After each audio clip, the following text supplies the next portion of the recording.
In every effort that achieves excellence, it happens through a process of overcoming obstacles.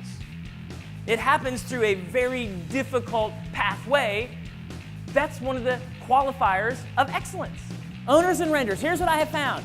Owners reach for responsibility, renters avoid responsibility. Greg did a phenomenal job of representing our culture and driving home the message of think like an owner. Because an owner has a perspective that all of it's valuable, not because any individual part is valuable, but because all the individual parts make up who we are as a house. I've just loved Greg. He's fantastic. He delivers what he needs to deliver, and we just couldn't be more thrilled with him. The reality is you and I, as leaders in organizations, are cultivating, are intentionally designing environments. It's always going to have a relational component to it. He was great, he was inspirational, talked about some things I can use in the workplace, some things I can take back to my family. Here's what I have found that is pretty much the only way you make it through the terrain change times of rapids at work, is that you have a relationship that you can lean into and draw strength from.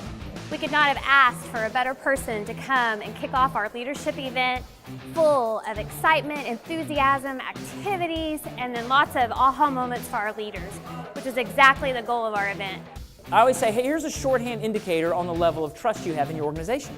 Anytime you have a meeting, how many meetings happen after that meeting will tell you how high or low your trust culture is. We want to be conscious of that with our people, because part of our responsibility as leaders is to press our people to reach for greater responsibility. Don't be passive about it. Don't wait for it to come to you.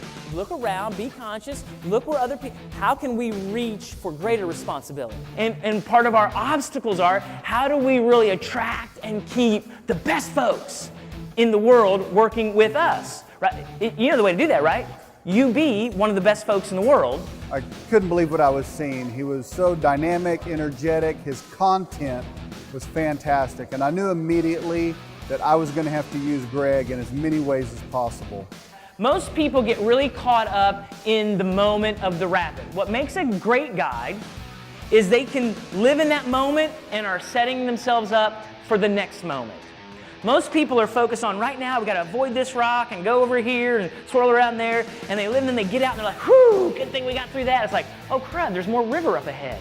Yeah, it doesn't ever go away. So what a great guide does is not only deal with this moment, but understand what's going to happen in the future when they come out there and they're already thinking down there. Not everybody does that really well. And if we don't press to keep each other accountable, it means we're satisfied with mediocrity.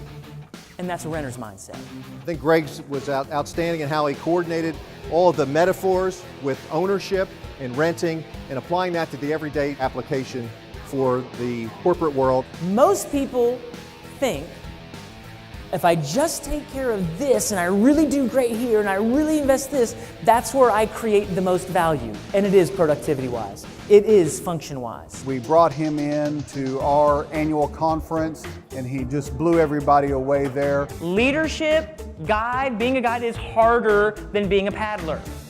But these people paddling here, they just look back and they're like, that dude's just sitting there. He's just sitting there. He's not even doing anything. Right? That's oftentimes how people that are immature view leadership in companies. I love using him, and I'm looking forward to using him again in the future. The best opportunity we have to increase value of an organization is increasing the capacity of the people in the organization. We will definitely think of Greg in the future, and I encourage you to do so as well. And just because you're not in charge doesn't mean you can't provide real leadership. I thought was just outstanding. 2 thumbs up.